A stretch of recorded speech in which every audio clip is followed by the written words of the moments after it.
오늘 23장은 믿음의 어머니였던 사라의 죽음으로 이제 죽음을 알리면서 시작이 됩니다. 함께 1절과 2절을 봉독하겠습니다. 사라가 127세를 살았으니 이것이 곧 사라가 누린 횟수라. 사라가 가나안 땅 헤브론 곧 기럇 아르바에서 죽음에 아브라함이 들어가서 사라를 위하여 슬퍼하며 애통하다가. 아멘. 성경에 수많은 인물들이 등장하지만 여성이 죽을 때의 나이를 기록한 것은 오직 사라가 유일합니다. 자, 그리고 2절 마지막에 아내의 죽음으로 아브라함이 슬퍼하고 애통했다라고 말을 하는데, 성경 전체를 통틀어서 아내의 죽음을 이렇게 슬퍼하고 애통하는 것도 아브라함과 야곱이 유의합니다. 네. 이 정도로 성경이 사라의 죽음을 굉장히 기념하고 있다는 거죠. 네. 믿음의 거장이었던 아브라함이 성경에서 가장 무너진 장면이 또 여기이기도 합니다. 이제 왜 이렇게 가감없이 이런 모습을 보여주고 있을까요? 사라가 하나님의 구원의 역사 속에서 차지하고 있는 비중이 그만큼 높다는 것입니다. 영원히 기억될 만큼 아주 아름다운 신앙의 사람이었다라고 말해 주는 거죠. 사라는 단순히 아브라함이라고 하는 위대한 사람의 그늘에 가려진 존재가 아니었다. 그녀는 아브라함 못지않게 위대한 믿음의 여정에 동행했던 신앙의 어머니요 열국의 어머니였다라고 하는 성경의 평가입니다. 그렇습니다. 성도 여러분, 가족은 하나님 안에서 하나입니다. 교회도 하나입니다. 우리는 흔히 아브라함의 믿음만을 위대하다고 말하지만, 또 그의 순종이 위대하다 말하지만, 그가 그렇게 믿음의 조상으로 우뚝 서기까지 그와 늘 한 몸을 이루어서 나그네 길을 동행했던 사라의 믿음 역시 동일하게 아름다운 줄로 믿습니다. 세상에 화려하게 드러나는 주인공 뒤에는 언제나 그들을 묵묵히 받쳐주고 지탱해주는 협력자가 있음을 우리는 알 수가 있어요. 그러할 때 하나님은 주인공만을 기억하시지 않는다는 거예요. 하나님은 편애하지 않으신다. 수많은 성경의 기록을 통해서 하나님은 주인공만을 돋보이게 하지 않으시고 이름도 빛도 없이 묵묵히 희생하고 믿음의 길을 가는 사람들의 명단을 하나님은 다 기록해주고 있다는 거예요. 하나님 얼마나 좋으시고 하나님 얼마나 아름다운 성품을 가진 분인지 모르겠습니다. 그러므로 성도 여러분, 인생을 살아가는 동안 나의 인생이 그렇게 화려하지 않아도, 또 무언가를 내세울 수 있는 것이 없다 할지라도, 조연처럼 느껴진다 할지라도 절대로 낙심하지 마시기를 바랍니다. 성도님들의 수고와 성도님들의 인생의 여정을 격려하시고 응원하여 주시는 성도님들의 신랑이 계시기 때문이에요. 바로 우리 예수님이시죠. 우리 예수님은 너무나도 아름다우신 분이고 너무나 위대하고 너무나 높으신 분이세요. 그래서 우리의 영원히 찬양을, 우리의 찬양을 받아 마땅한 분이죠.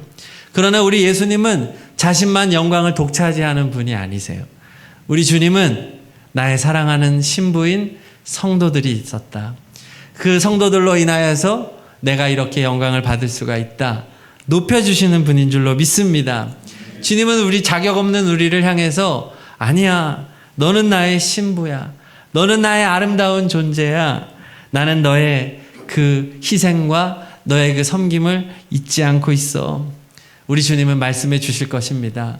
성도 여러분, 보이지 않는 곳에서 성도님들이 주님을 향하여서 드렸던 작은 헌신마저도 주님은 크게 기억하실 줄로 믿습니다.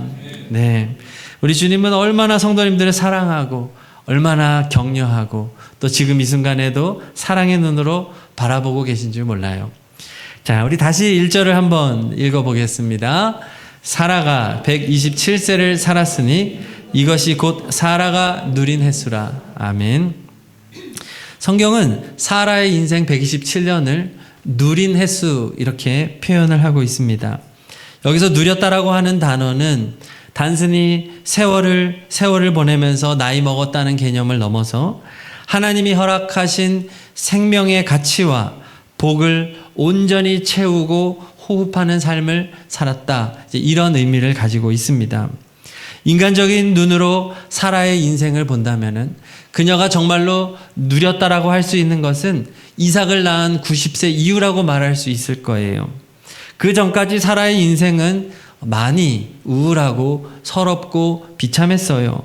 꽃다운 나이에 고향을 떠나서 정말 아무 연고도 없는 가나안 땅에서 평생 나그네 생활을 해야만 했습니다. 또 기근을 많이 만났어요. 그래서 여기저기 애굽으로도 가고 그랄로도 갔다가 남편의 유약함 때문에 이방 왕들에게 빼앗기기도 했었고요. 수치를 당하고 위기를 넘어서기도 했습니다. 무엇보다 여인으로서 가장 큰 수치였던 불임의 세월을 오랫동안 겪으면서 또 여종 하갈에게 멸시를 당하는 서러움을 겪기도 했던 인생, 그것이 사실은 90세까지의 삶이었어요. 그러나 성경은 사라가 90세 이후에는 인생을 누렸다라고 말하지 않고 그의 인생 전체 127년은 하나님 안에서 누린 인생이었다라고 선언하고 있습니다. 왜 그렇습니까? 하나님께서는 한순간도 사라를 떠난 적이 없기 때문이에요. 하나님 안에서 사라는 언제나 누리는 인생이었다는 것이죠. 그 모든 것은 하나님의 계획과 섭리 안에서 이루어졌기 때문에 그녀의 인생은 모두가 다 누리는 인생이었다라고 말하는 거죠. 우리의 인생도 마찬가지입니다. 성도님들은 인생을 누리고 계십니까? 아마도 경제적으로 좀 풍요했을 때, 또 근심이 없었을 때, 건강했을 때는 인생을 누렸다라고 말하지만 그렇지 않았을 때에는 누리지 못했다고 생각하실 수도 있겠어요. 하지만 오늘 성경은 말합니다. 우리 그리스도인들은 언제나 누린 인생이다. 네. 고난의 시기라 할지라도, 외로움의 시기라 할지라도, 도저히 앞이 보이지 않는 고통의 시기라 할지라도 하나님 안에서 하나님이 언제나 우리가 함께 해주시기 때문에 그 하나님을 믿기만 한다면 우리는 언제나 누린 세월이 되는 줄로 믿습니다. 우리는 지금도 세월을 누리고 있어요. 자, 그러므로 성도 여러분, 지금 어떠한 어둠의 터널을 통과하고 있다 할지라도 여러분의 인생 전체가 하나님의 손에 붙들려 있음을 신뢰하면서 감사와 찬양으로 걸어가시기를 축복합니다. 누리는 사람의 증거가 뭐겠어요? 찬양 아니겠습니까? 나는 누릴 자격이 없어. 내 인생은 비참해 하는 사람은 절대 찬양하지 않겠죠. 그렇지만 그럼에도 불구하고 하나님 나와 함께 하시고 하나님 지금 일하고 계시고 보이지 않는 것에서 구원을 이루고 계시다는 것을 믿는다면은 우리는 어떤 순간에도 찬양할 수 있을 줄로 믿습니다. 찬양을 선택하시기를 바라요. 자, 사실 사라는 지금 이렇게 127세 인생을 마치고 이제 죽음을 맞이하는 이때 그녀의 곁에 있는 후손은 오직 한 사람, 이삭밖에 없어요. 하나님은 아브라함에게 하늘의 별처럼 많은 후손을 주겠다, 바닷가의 모래처럼 많이 주겠다라고 했는데 사라의 곁에는 딱 하나의 모래만 있어요. 하나의 별만 떠 있어요. 그리고 그 아들은 아직 결혼도 안 한 상태입니다. 네. 자, 그렇지만 사라는 이러한 상황 가운데 비관했을까요? 아니죠. 딱 하나였지만 그 아들 이삭을 바라보면서 사라는 나의 인생은 누린 인생이었어요. 하나님이 나와 함께 하셨고 하나님이 놀라운 구원의 계획을 우리 가문을 통해 이루실 거예요 하면서 영원한 소망 안에서 천국을 바라보며 미소를 지으며 눈을 감았을 것입니다. 자, 이렇게 사라의 죽음을 보도하는 창세기 23장은 이제 3절부터 마지막 20절까지는 아브라함이 이 사라의 시신을 모실 매장지를 구하는 과정을 매우 길고 상세하게 기록하고 있어요. 구태여 땅을 사고 흥정하는 이야기를 이렇게 많은 지면을 할애하면서까지 자질구레하고 지루하게 설명할 필요가 있을까 싶을 정도로 길게 묘사가 되어 있습니다. 한번 내용을 살펴보죠. 3절과 4절을 읽겠습니다. 그 시신 앞에서 일어나 나가서 헷 족속에게 말하여 이르되 나는 당신들 중에 나그네요 거류하는 자이니 당신들 중에서 내게 매장할 소유지를 주어 내가 나의 죽은 자를 내 앞에서 내어다가 장사하게 하시오. 아브라함은 아내의 시신을 두고 그 땅의 원주민이자 기득권층이었던 헷 족속을 찾아가요. 그리고 자기를 소개하기를 나는 당신들 중에 나그네요 거류하는 자입니다. 여기서 거류하는 자라는 단어는 법적인 용어예요. 시민권이나 토지 소유권이 없는 외국인 체류자입니다 라고 지금 고백하는 거예요. 가나안에 들어온 지 지금 얼마나 많은 세월이 흘렀어요? 아브라함은 거부가 되었습니다. 그러나 사실상 아브라함은 자기 소유의 땅 한 평도 소유하지 못하고 목축을 위해서 이리저리 텐트를 옮겨 다녀야 하는 철저한 이방인 신세였다고 하는 것이죠. 자, 이런 그가 헷 족속에게 아내를 매장할 소유지를 달라라고 간절하게 요청을 하는 거예요. 임시로 쓸 땅이 아니라 아브라함 자신의 이름으로 등기할 수 있는 합법적이고 영구적인 토지를 지금 법적으로 요구하고 있는 것입니다. 자, 여기서 우리는 아브라함의 마음을 살펴볼 수 있겠죠. 그의 아내 사라를 향한 사랑을 볼 수가 있습니다. 평생 자신의 소유의 땅 한 평 없이 나그네로 살았던 인생에 대한 미안함이 있었을까요? 다른 것은 몰라도 이제 인생을 마치고 이제 떠나는 아내의 마지막 안식처만큼은 누구도 빼앗을 수 없는 자기 소유의 땅에 안전하게 모시고 싶었던 것입니다. 그리고 이 매장지는 훗날 아브라함도 묻히고 또 이삭과 며느리 리브가 또 손자 야곱과 또 레아가 매장하게 되는 가문의 무덤이 됩니다. 자, 이렇게 아브라함이 요청을 했을 때 헷 족속의 반응을 보겠습니다. 6절 전반부 읽겠습니다. 내 주여 들으소서 당신은 우리 가운데 있는 하나님이 세우신 지도자이시니. 내 주여라고 말을 해요. 굉장히 존칭을 하고 있는 것이죠. 존대합니다. 또 하나님이 세우신 지도자라고 말을 해요. 아브라함은 하나님께 권능을 부여받은 고귀한 군주입니다 라는 표현이에요. 찬사예요. 이제 아브라함은 그 지역사회에서 단순한 이방인이 아니라 모든 원주민들이 우러러보는 영적이고 도덕적인 거목이 되어 있었다는 거죠.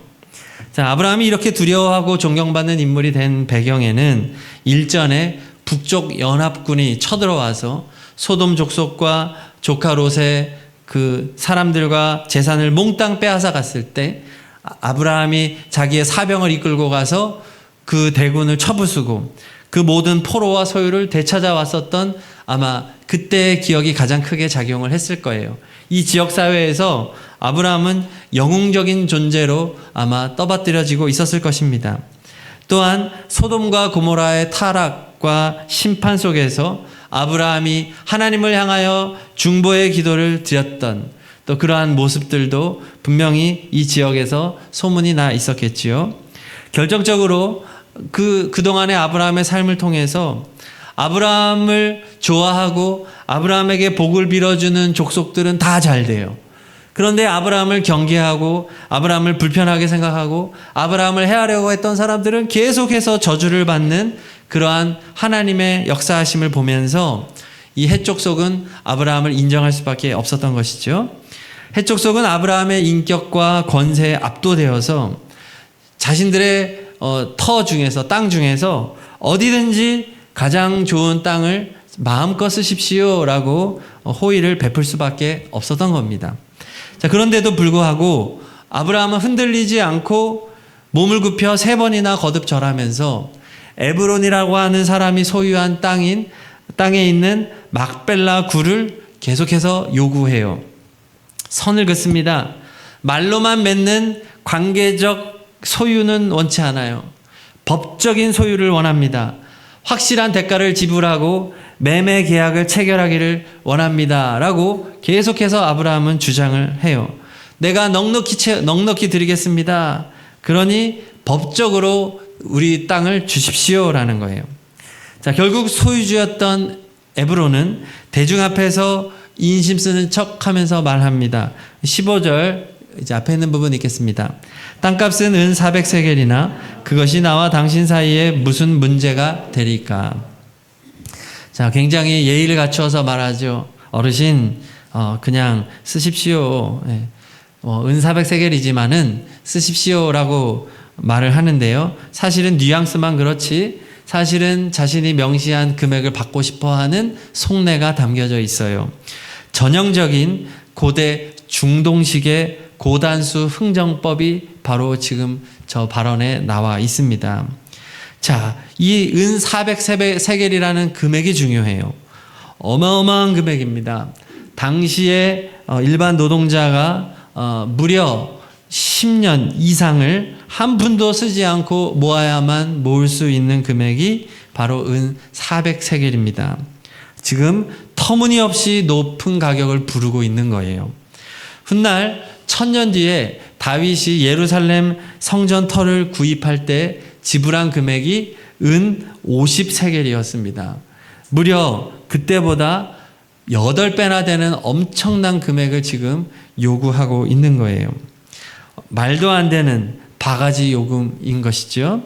자, 그런데 아브라함은 그대로 지급합니다. 16절을 읽겠습니다.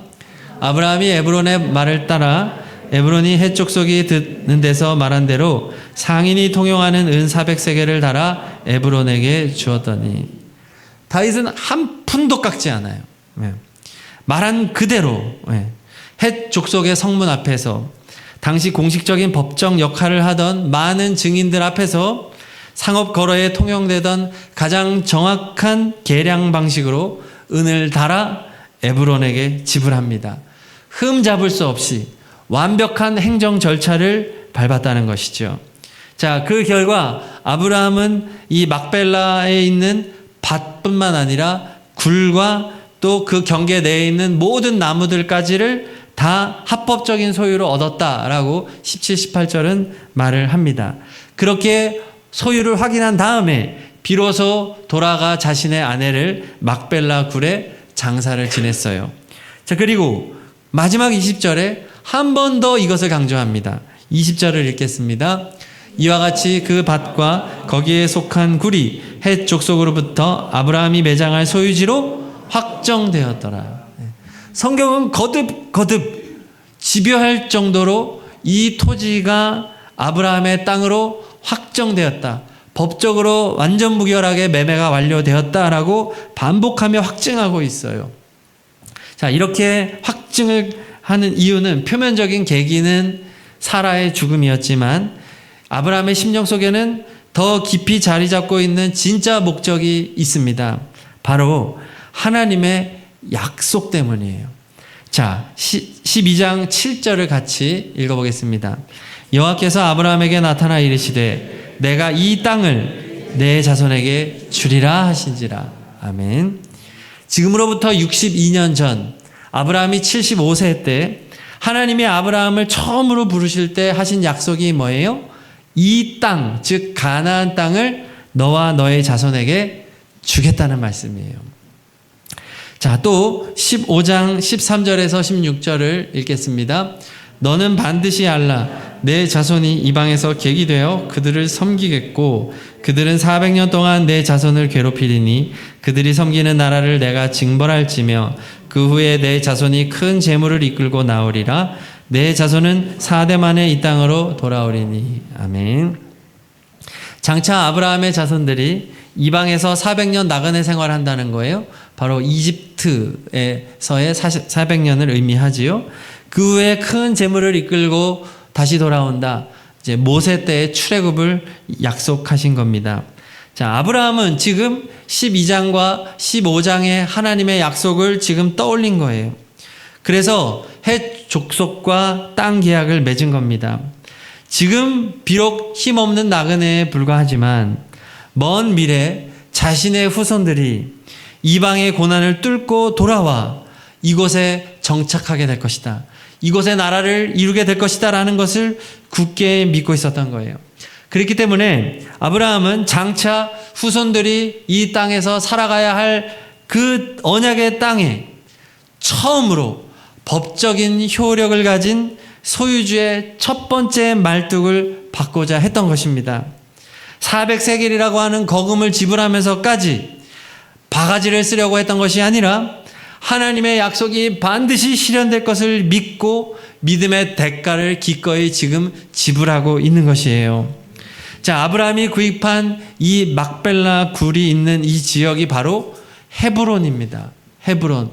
성경에서 매우 중요한 장소, 이스라엘의 지금도 4대 성지의 두 번째로 치는 지역이 이 헤브론입니다. 첫 번째 성지는 당연히 예루살렘이겠죠.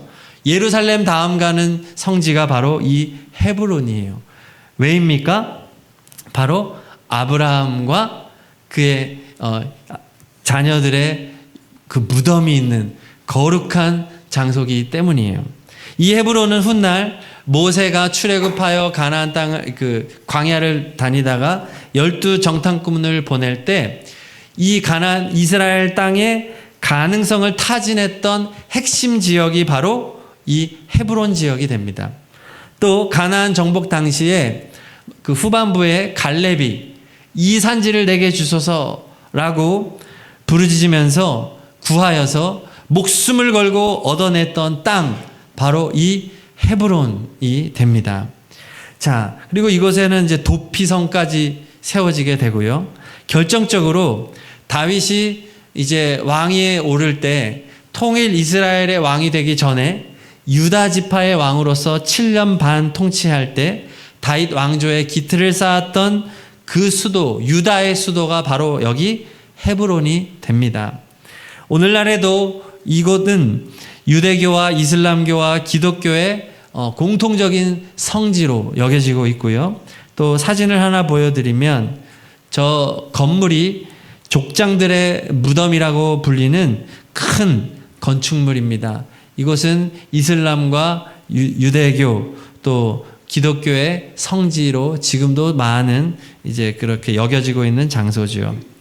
자, 결국 하나님께서 아브라함에게 약속하셨던 가나안 땅 전체 중에서 역사상 법적으로 최초로 계약서와 소유권을 가지고 아브라함 가문의 영토가 된 첫 번째 장소가 바로 오늘 사라의 시신이 누운 이 막벨라 굴이 되는 것입니다. 세상의 눈으로 볼 때 아브라함은 오늘 인생에서 가장 슬프고 비통한 시간을 맞이했어요. 솔직히 그의 아들 이삭을 바치라고 할 때에도 아브라함은 끝까지 버텼어요. 무너지지 않고. 자, 함께 동고동락하며 삶의 기둥이 되어 주었던, 협력자가 되어 주었던 사랑하는 아내를 잃어버린 그 인생에서 가장 슬프고 비통한 순간을 보내게 있었던 아브라함을 이제 오늘 말씀은 시작부에 도입부에 말을 해주고 있어요. 자, 그러나 우리 하나님께서는 아브라함이 그 슬픔과 상실감에 함몰되어 주저앉아 있지 않게 하셨다는 것이죠.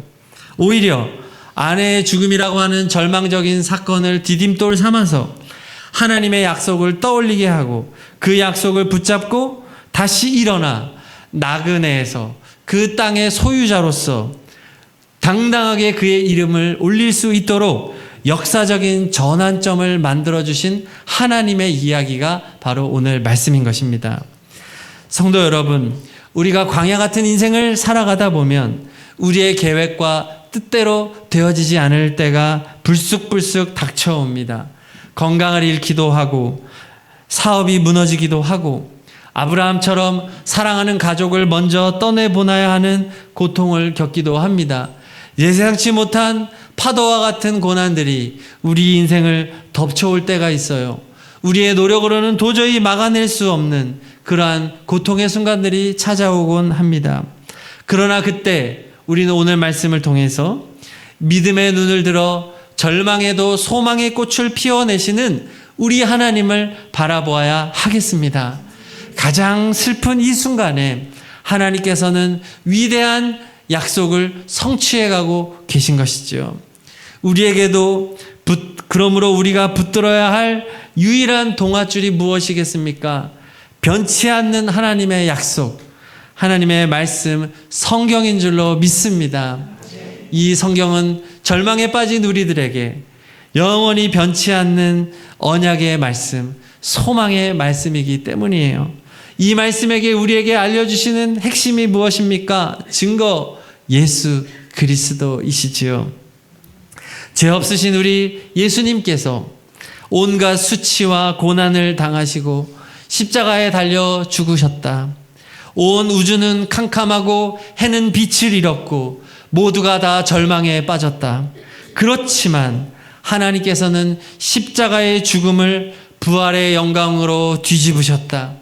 절망의 자리를 온 인류를 구원하는 최고의 선물이자 소망의 자리로 바꾸셨다. 예수님의 무덤이 그 증거이지요. 그 무덤이 빈 무덤이 되었다. 이것이 우리에게 주는 놀라운 증거가 아니겠습니까? 오늘도 동일한 거예요. 무덤이 증거하고 있는 것이죠. 사라의 무덤이 놀라운 하나님의 약속의 증거가 되었던 것처럼 예수님의 빈 무덤이 우리의 구원의 증거가 되었다라고 하는 사실이에요. 세상적인 관점에서 보면 오늘 아브라함의 행동은 어리석기 그지 없습니다. 그냥 준다는데 말이에요. 아무 땅이나 마음껏 쓰라고 하는데도 불구하고 400세겔이라고 하는 엄청난 바가지 요금을 굳이 지불한 이유가 무엇일까요? 아브라함은 세상의 값싼 호의에 안주하지 않았다는 것이에요. 아브라함은 오직 믿음으로 반응한 것입니다. 하나님의 약속을 붙잡고 기꺼이 현실의 어려움을 감수하겠다는 거예요. 내 지갑에서 거액의 돈이 나가는 손해를 감수하더라도 나는 믿음으로 대가를 지불하고 떳떳한 영수증을 손에 쥐겠다, 이것입니다. 우리에게도 마찬가지입니다. 우리에게는 구원의 명확한 영수증이 있어요. 법적인 증거가 있습니다. 바로 예수님의 십자가입니다. 예수님의 피입니다. 또한 예수님 손과 발의 못자국입니다. 예수님 옆구리의 창자국입니다. 우리의 죄가 완전히 지불되었음을 증명하는 공인된 법적 영수증이 있어요. 예수님께서는 부활하고 새 몸을 입었음에도 불구하고 그 영수증은 그대로 남겨놓으셨어요. 왜죠? 우리를 위해서입니다. 우리의 모든 죄값은 지불되었다. 우리는 자유인이 되었다. 우리는 해방되었다. 우리에게는 약속된 땅이 있다. 오늘 아브라함이 얻게 된 가나안 땅에 그 땅은 곧 천국을 상징하잖아요. 우리에게는 영원한 땅 천국이 예비되어 있다. 우리는 구원받은 하나님의 자녀요, 하나님의 시민권을 가지고 있다라고 성경은 우리에게 보증해 주고 있는 것입니다. 그러므로 우리는 이 찬란한 소망을 마음에 품고 오늘의 현실 속에서 아브라함처럼 믿음을 선택해야 하겠습니다. 기꺼이 은 400세겔을 지불하는 믿음의 선택을 내리는 성도님들이 되시기를 축복합니다.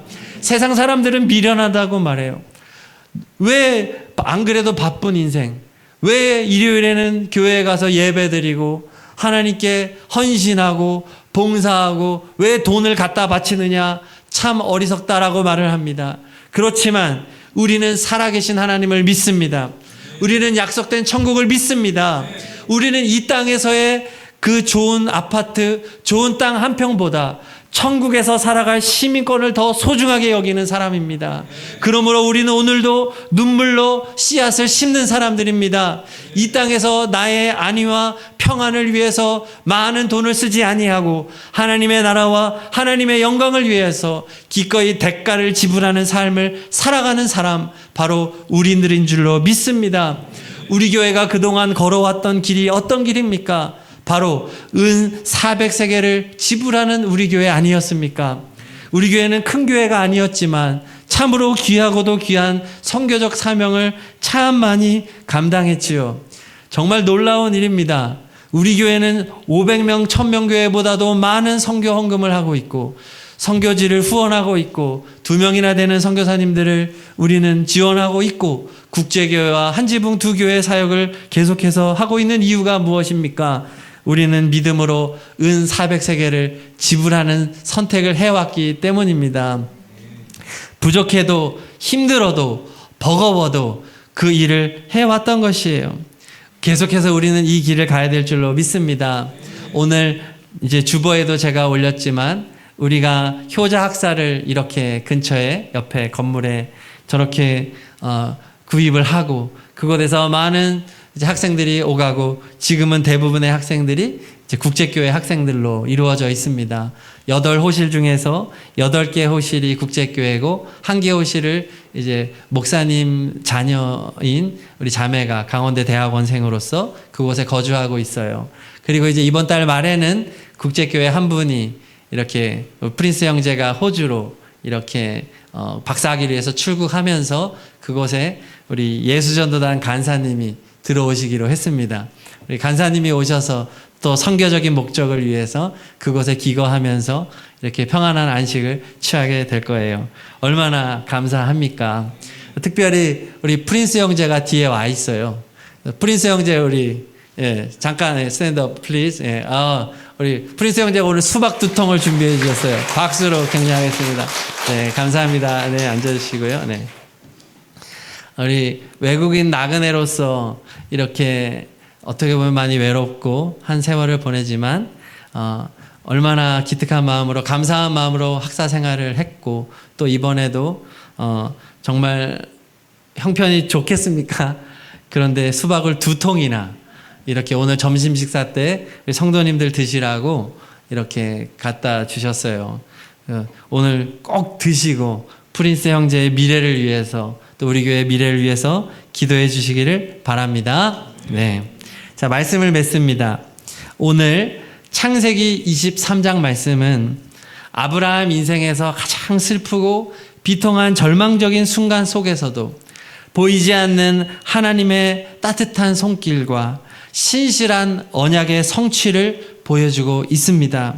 성도 여러분, 오늘날 우리가 인생을 살아갈 때 눈앞에 있는 그 슬픔과 고통에 속지 마시기를 축복합니다.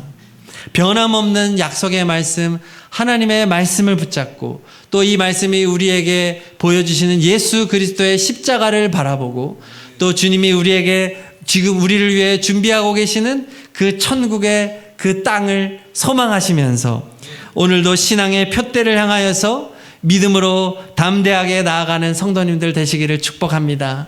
그리고 은 400세계를 기꺼이 지불하는 인생, 하나님의 나라와 하나님을 위하여서 기꺼이 지불하고 기꺼이 헌신해 나아가는 그러한 삶을 살아가시기를 예수님의 이름으로 축복합니다. 우리 이 시간 말씀을 붙잡고 찬양할 텐데요. 안개가 날 가리워서 내 믿음 흔들리려 할 때에도 약속의 주님, 말씀의 예수 그리스도 십자가 바라보면서 소망으로 나아가겠습니다 하는 마음으로 찬양하겠습니다.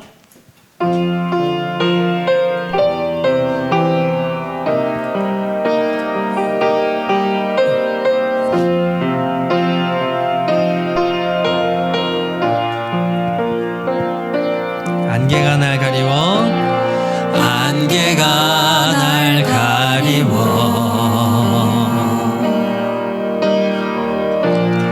내 믿음 흔들리려 할 때 나 주님께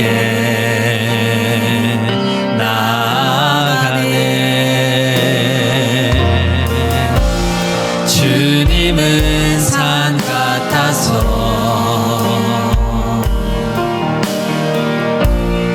여전히 그 자리에 계셔. 눈을 들면 보이리라 날 위한 그 사랑. 주는 나의 도움이시며 주에게 영원하시네. 주의 위엄 앞에 믿음으로 순종해 예배드리니 주님께서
붙잡고 기도할 텐데요. 이렇게 기도했으면 좋겠습니다. 이름 없는 조형 같은 우리의 삶도 기억하시는 하나님, 위로하시고 격려하시고 응원하시는 하나님을 신뢰합니다. 인생의 어두운 터널과 고난의 시기 속에서도 하나님이 함께 하심을 믿습니다. 내 모든 삶은 주님 안에서 누리는 삶입니다. 눈앞의 슬픔과 절망에 함몰되지 않게 하시고 하나님의 약속의 말씀을 굳게 붙잡고 천국을 소망하며 믿음으로 살아가겠습니다. 말씀 붙잡고 기도하겠습니다.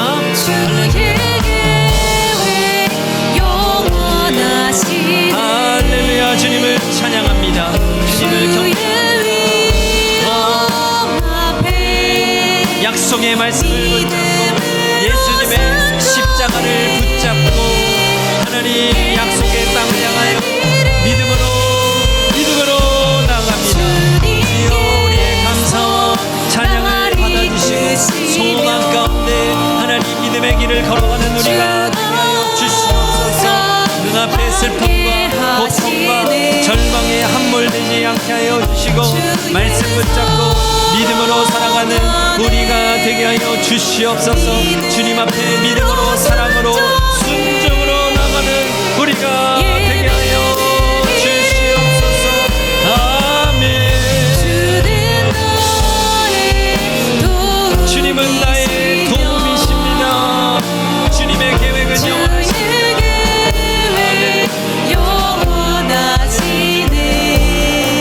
아버지 우주 주님의 사랑으로 내 안에 되기를 원합니다. 예수님의 사랑으로 믿음으로 나아갑니다. 순종으로 나아갑니다. 예배로 나아갑니다. 하나님 우리 성도님의 마음을 만들어 주시고 하나님 약속을 향하여서 여전한 믿음을 갖고 영원한 삶을 살아가면서 믿음으로 나아가는 하나님의 백성들이 되게 하여 주시옵소서.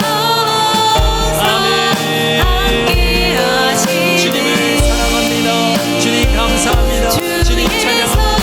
믿음으로 나아갈 때 하나님의 놀라운 구원과 놀라운 회복의 역사를 경험하는 우리가 되게 하옵소서. 주님을 찬양합니다. 주님을 경배합니다.